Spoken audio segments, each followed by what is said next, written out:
जम्मू में बीते एक महीने से उछल कूद कर रहे पाकिस्तानी चूहे जिन बिलों से भारत के इलाके में दाखिल हुए, इसका खुलासा हो चुका है। आतंकियों और सुरक्षा बलों के बीच लगातार मुठभेड़ भी हो रही है। भारत के जवान मुठभेड़ में शहीद भी होते हैं और आतंकवादियों को करारा जवाब भी देते हैं। आतंकवाद एक ऐसा अपराध है जो मानसिक बीमारी को दर्शाता है। इसी को लेकर भारतीय सेना और खुफिया एजेंसियों ने इंटरनेशनल बॉर्डर पर सारे ब्लॉक पॉइंट्स चारों तरफ से घेर लिए हैं। अब सेना, सुरक्षा बल और जम्मू कश्मीर की पुलिस मिलकर आतंकियों को मारकर जहन्नुम का टिकट थमा रही है। जम्मू में आतंकियों की खुराफात के कुछ लाइव सबूत मिले हैं।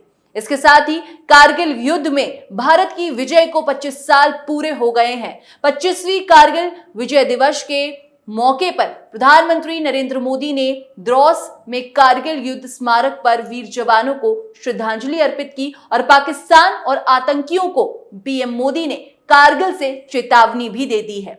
जो भी सबूत मिले हैं और क्या है पूरा मामला, चलिए विस्तार से जानते हैं।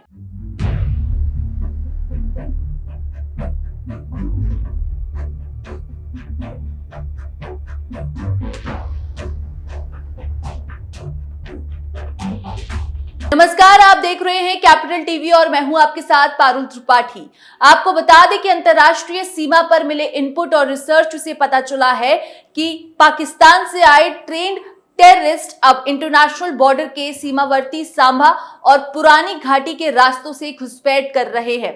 गौरतलब है कि बीते 2 महीने से कश्मीर में आतंकी वारदातें लगभग न के बराबर और जम्मू की रीजन में आतंकी हमलों में बहुत तेजी आई है। खासकर जम्मू में पाकिस्तान के साथ अंतर्राष्ट्रीय सीमा पर सांबा जिले में 2024 के शुरुआती 7 महीनों में आतंकी घुसपैठ में बढ़ोतरी देखी गई। प्राकृतिक वातावरण और अन्य सुरक्षा कामचोरियों का फायदा उठाकर घुसपैठिए आसपास के जिलों में फैल गए हैं।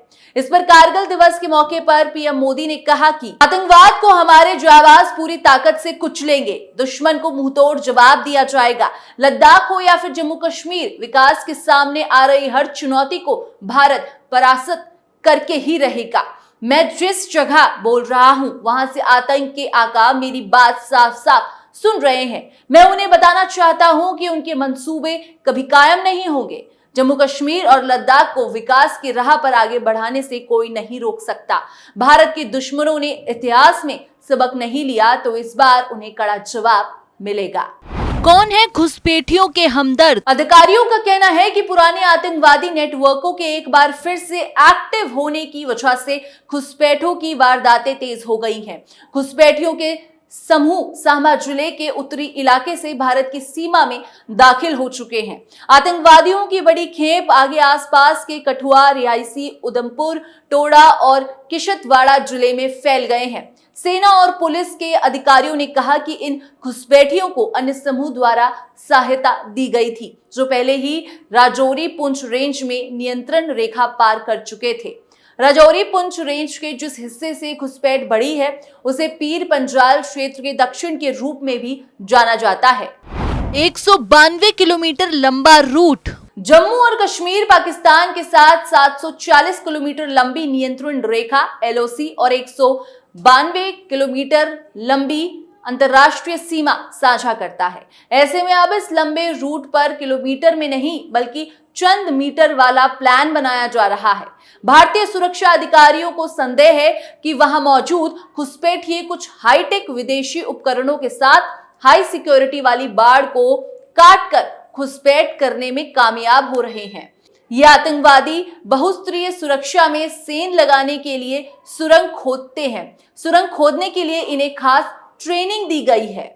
इस रूट से आते हैं घुसपैठ। एक रिपोर्ट के मुताबिक सैन्य अधिकारियों का मानना है कि हमें ये पहचानना होगा कि क्या वे कुछ हाईटेक विदेशी समर्थन के साथ कुछ नई सुरंगें बनाने में सक्षम हैं, और ऐसा लगता है कि वे सुरंगें कुछ मानव रहित क्षेत्रों में या कुछ घरों या इमारतों के अंदर खुल रही हैं, जिनकी अब तक पहचान नहीं हो पाई है। अधिकारियों ने बताया कि पिछले साल अंतर्राष्ट्रीय सीमा पर तैनात सीमा सुरक्षा बल यानी कि BSF के जवानों ने ऐसी कई सुरंगों का पता लगाया था। पिछले 3 महीनों में अकेले जम्मू संभाग में 15 से ज्यादा आतंकी वारदातें दर्ज हुई हैं। इस दौरान तीर्थयात्री, सेना और सशस्त्र बल के कुछ जवान मारे गए और 55 अन्य घायल हो गए।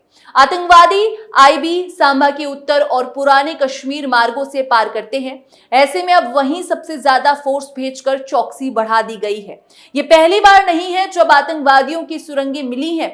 ऐसे 2 साल पहले भी हो चुका है जब एलओसी पर मिला आतंकियों की घुसपैठ का ठिकाना। जम्मू कश्मीर के सांबा जिले के चक फकीरा में बीएसएफ अधिकारियों को एक सुरंग दिखी थी। ये इलाका पड़ोसी देश पाकिस्तान की सीमा से करीब है। मामले की जानकारी मिलते ही बीएसएफ अधिकारी अलर्ट मोड पर आ गए थे।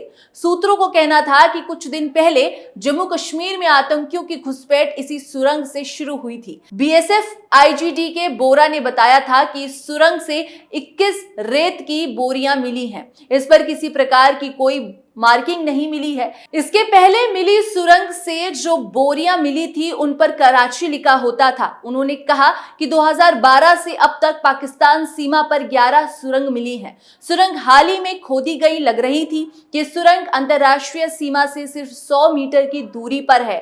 ये पाकिस्तान पोस्ट चमन गुर्द से सिर्फ 900 मीटर की दूरी पर है। बीएसएफ की ओर से स्पेशल चेकिंग ऑपरेशन के दौरान इस सुरंग का पता चला था।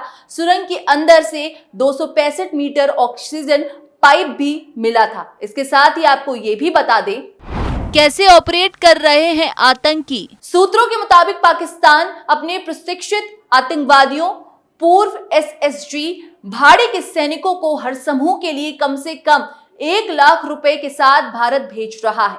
जानकारी के अनुसार हताश हो चुका पाकिस्तान अपने आतंकियों को M4 जैसा महंगा हथियार और कवच भेदने वाली गोलियां मुहैया करवा रहा है। घुसपैठ के दौरान उनकी मदद करने वाले गाइड को भी 10 से लेकर 50,000 रुपए दिए जाते हैं। खबर यह भी है कि आतंकवादी सैमसंग का फोन और आईकॉम रेडियो सेट के जरिए YSMS टेक्नोलॉजी का इस्तेमाल कर रहे हैं। जानकारी के मुताबिक पाकिस्तान से जुड़े आतंकियों ने अंतरराष्ट्रीय सीमा या अन्य रूट का फायदा उठाया है। बीएसएफ सभी बाढ़ और सुरंग की जांच कर रही है। आपको बता दें कि भारत में घुसपैठ करने वाले आतंकी भेजने के लिए OGW यानी आतंकियों को मददगारों को 5 से 6 हजार रुपए भी देते हैं। खबर है कि पाकिस्तान में इन आतंकियों को पाकिस्तानी सेना की मदद से ट्रेनिंग दी जाती है।